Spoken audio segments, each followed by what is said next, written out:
السلام فرمایا کہ اپنے رب سے اچھی امید رکھو، اپنے اعمال کو پیچھے مت لاؤ. اعمال کی تو نفی، کچھ نہیں کیا، کچھ نہیں کیا، اعمال کی نفی ہے. اور فرمایا کہ اپنے رب سے اچھی امید رکھو. اللہ نے فرمایا اے محبوب صلی اللہ علیہ وسلم میرے بندوں سے فرما دیجئے کہ میرے بندے مجھ سے جیسا. گمان کا مطلب کیا ہوتا ہے؟ گمان کس کو کہتے ہیں؟ ہاں بھائی مولانا صاحب، گمان کرنا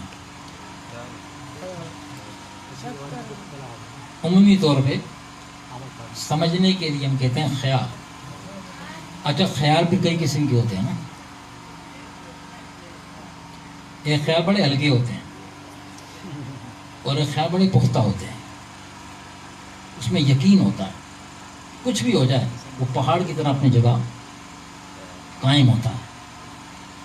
وہ ادھر کے پتوں کی طرح نہیں کہ ادھر کی ہوا چلی تو ادھر ہو گیا، ادھر کی ہوا چلی تو ادھر ہو گیا. پہاڑ. اللہ پر جب یقین کی بات آئے تو فرمایا میرے بندوں سے کہہ دیں کہ یہ جیسا مجھ پر گمان رکھیں گے، یعنی جیسا یہ مجھ پر یقین کریں گے، ان کے یقین کے لیول کے مطابق میں ان سے معاملہ کروں گا.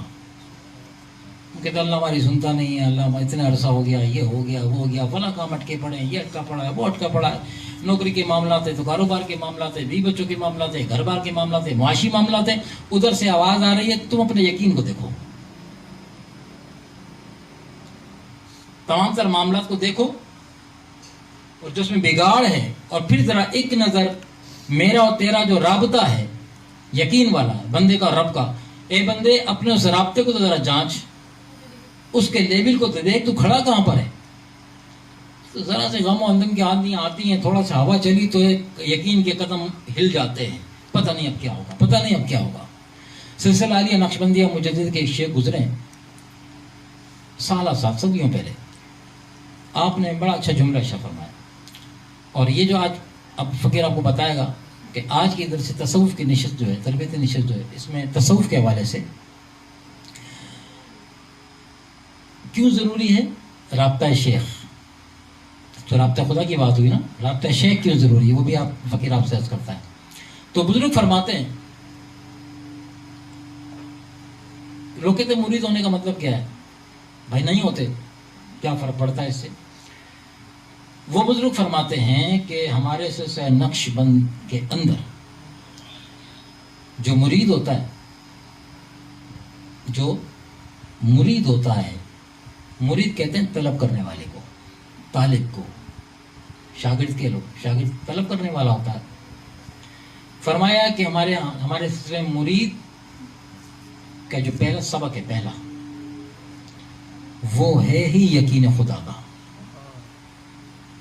پہلا سبق اللہ کی ذات پر کامل یقین کا ہے.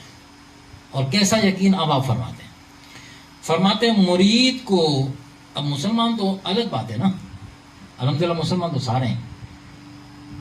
مسلمان ہونے کے بعد آپ اسلام کے ایک شعبے میں جب انٹر ہوتے ہیں، شعبہ تصوف کے اندر، تو اس شعبہ تصوف میں سب سے پہلے جو آپ کو لیسن پڑھایا جاتا ہے، شیخ آپ کو، آپ کا مرشد جو بھی ہے، وہ آپ کو جو پہلا لیسن پڑھائے گا، فرماتے ہیں کہ ہمارے یہاں پہلا لیسن، پہلا سبق جو ہے وہ اللہ پر یقین کی بات ہے، جو آج مفقود ہوتا جا رہا ہے اور ہم پہ جو وبال آ رہے ہیں اسی بات کے.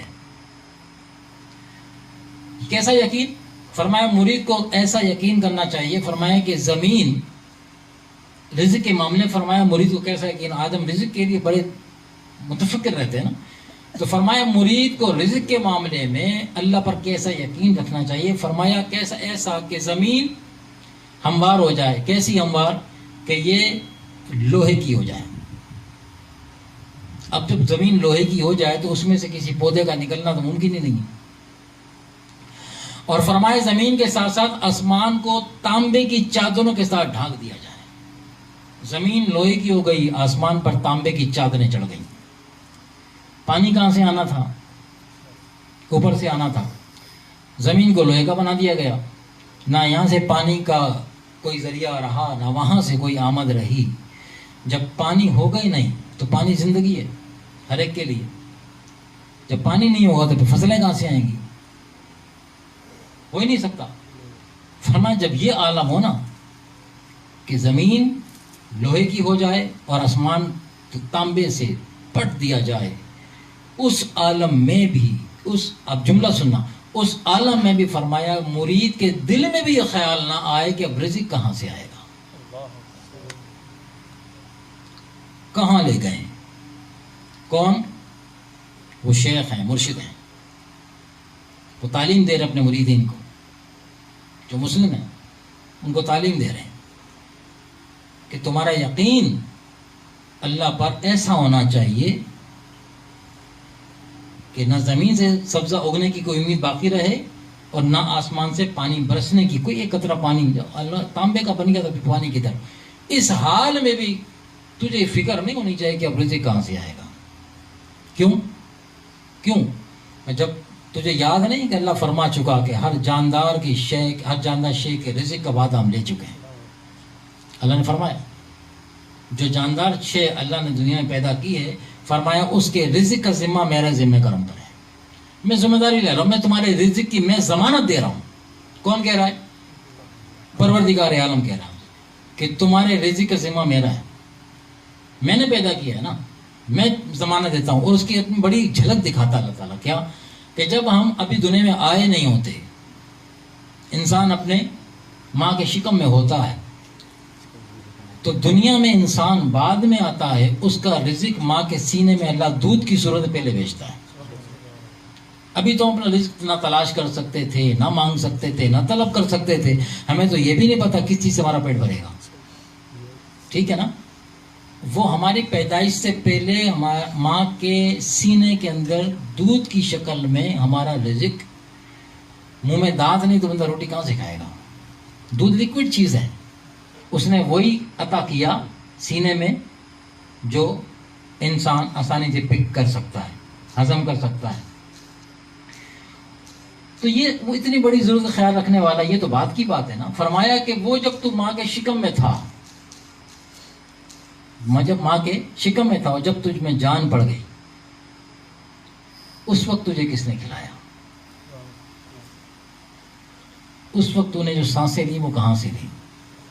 تجھے رزق کہاں سے ملا؟ دنیا میں آنے کے بعد تو ہم یہاں سے منہ کے ذریعے دودھ پیتے ہیں، ٹھیک ہے نا، پانی پیتے ہیں، دودھ پیتے ہیں بچپنے کی عمر میں. ماں کے شکم کے اندر اس وقت تیرا منہ بند تھا، اس وقت جو خدا نے تجھے وہاں زندہ رکھا تو رزق تو تجھے وہاں بھی ملا ہے. اس دنیا کے اندر جو شکم مادر ہے وہ بھی ایک دنیا ہے. اس دنیا کے اندر رکھ کے جو ہم نے تجھے کھلایا پلایا، وہ کہاں سے کھلایا پلایا؟ ہر انسان کو ماں کے پیٹ میں ناف کے ذریعے رزق دیا جاتا ہے.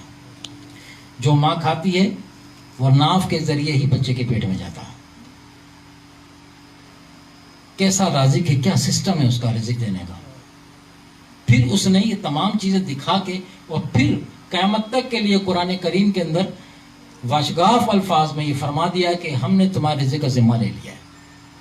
شکم مادر میں بھی ہم تجھے رزق دیتے تھے، جب تو پیدا ہوا رزق مانگ نہیں سکتا تھا، طلب نے، ہم نے جب تیرے رزق کا انتظام کیا. اب تو اتنا بڑا ہو گیا ہے تو کیا اب تجھے نہیں کھلائیں گے؟ تیرا کھلانا پلانا ہمارے لیے کوئی مشکل نہیں ہے. افسوسناک پہلو یہ ہے کہ جس بات کا ذمہ اللہ نے اٹھا لیا، ہم اسی کے لیے متفکر ہو کے ہم کبھی سود لے رہے ہوتے ہیں، کبھی جوا کھیل رہے ہوتے ہیں، کبھی سٹے بازی کر رہے ہوتے ہیں، شارٹ کٹ راستوں کی طرف جا کے. جس وقت ہم کوئی سودی لین دین کر رہے ہوتے ہیں، حالات سے تنگ آ کے یہ حالات بڑے خراب تھے.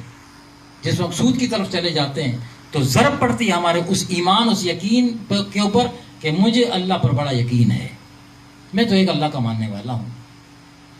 جس اللہ کے ماننے والے اس نے تو منع کیا، اس نے تو حرام کاری سے منع کیا.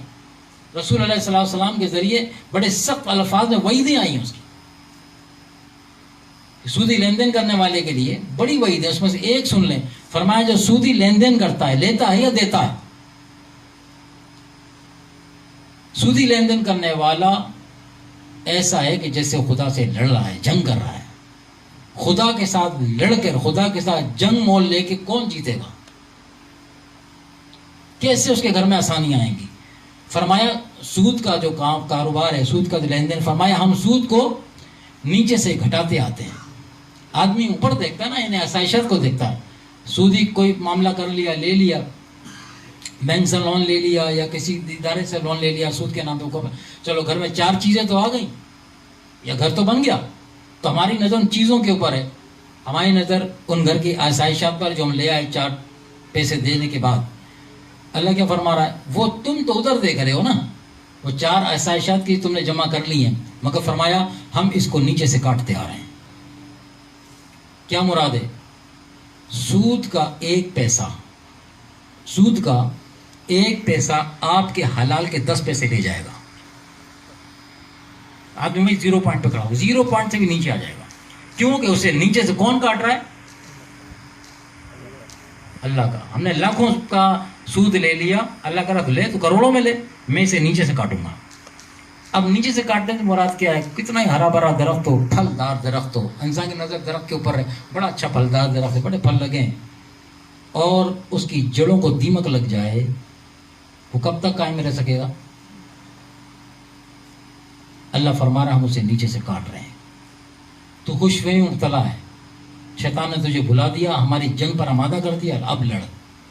اب تو پورا کر کے دکھا اپنا رزق اور اپنے معاشی معاملات، کیونکہ تو نے ہم سے مخالفت مول لے لی. تو آج وہ جو فقیر نے عرض کیا نا کہ ہم جو جدی پشتی مسلمان ہیں، تو ہم نے دین کو اتنا بھی نہیں سمجھا کہ اللہ کی رضا کس میں، اللہ کی ناراضگی کس میں. وہ کہہ رہا یہ تمہارے لیے اچھا نہیں ہے، یہ سود کا لین دین کرنا، یہ جوا کھیلنا، سٹے بازیاں کرنا، یہ 1% بھی تمہارے لیے بھلا ہی نہیں ہے، 1% بھی. چھوڑ دو. شیطان بڑے وسوسے دلائے گا، ارے غربت آ جائے گی، یہ ہو جائے گا، وہ ہو جائے گا. صحابہ کرام پتہ ہے کیا فرماتے تھے؟ صحابہ کرام کہتے تھے ایمان پہ موت آ جائے نا، بھلے غربت میں آئے، یہ جیت ہے. اور عمارت ہو